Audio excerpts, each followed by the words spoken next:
അപ്പോൾ ഗൈസ്, ഇന്ന് നമുക്ക് വളരെ സന്തോഷമുള്ള ഒരു ദിവസമാണ്. അതിൻ്റെ കാരണം പറയുന്നതിന് മുമ്പ് ഇയാളെന്ന് പരിചയപ്പെടണം. ഇതാണ് നമ്മുടെ കഥയിലെ നായകൻ. പാണ്ഡ്യൻ്റെ വൈറ്റ് മെയിൽ പ്രാവാണിത്.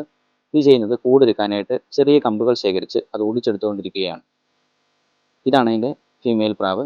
ഇവരൊരു മുട്ടയിട്ടിട്ട് രണ്ടുപേരുടെ അടയിരിക്കാനുള്ള പരിപാടിയാണ്.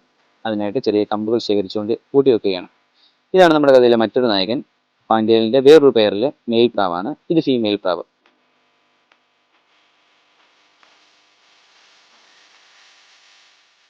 ഈ വൈറ്റ് ബ്രീഡിംഗ് പെയർ എപ്പോഴും കൂട്ടിൽ നിന്ന് പുറത്തേക്ക് ഇറങ്ങും, കമ്പുകൾ ശേഖരിക്കും, തിരിച്ച് കൂട്ടിലേക്ക് പറക്കും, അത് കൊണ്ടുവച്ചിട്ട് കൂടൊരുക്കും.